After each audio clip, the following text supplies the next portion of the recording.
Every evening, just before sunset, a dog sat in the same spot. Same cracked curb near a quiet small-town road. Same upright posture. Same eyes fixed on the distance. For 7 years he waited. Cars passed. People walked by. Some noticed him. Most stopped seeing him at all. But the dog never stopped waiting. Because 7 years ago, his owner promised he'd come back. The dog's name was Ash. He belonged to Thomas Miller, a gentle handyman who repaired radios, bikes, and old porch lights around town.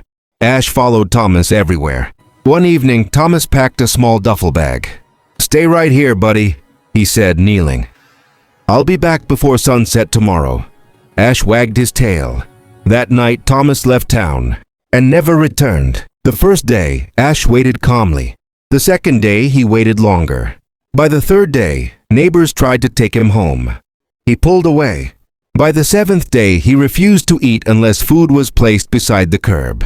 By the first month, the town understood. Ash wasn't lost. He was waiting. Seasons changed. Hot Midwestern summers burned the pavement. Autumn rains soaked his fur. Winters cracked his paws with ice and salt. Still, every evening, Ash sat up straight, ears alert, tail still, eyes searching every passing face. Kids grew up. Stores changed owners. Traffic lights were installed where stop signs once stood. Ash never moved. Someone built him a small wooden shelter. Others left food and water, but no one could make him leave. That curb was the last place he saw Thomas. Ash became part of town lore. Visitors asked, "Why does that dog sit there every day?" The answer never changed. He's waiting for someone who never came back. Some called it stubbornness.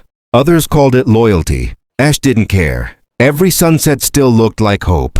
On the evening of the 7th year, a stranger stopped his truck by the roadside. He was older, walking with a limp, his jacket worn thin by time. Ash looked up and froze. The scent, the voice, the way the man knelt. "Hey boy," the stranger whispered. Ash stood slowly. His tail shook. The stranger wasn't Thomas, but he knew him. Thomas had been injured while traveling for work. He survived, but lost his memory for years. By the time it returned, he tried to come home, but he died months before he could.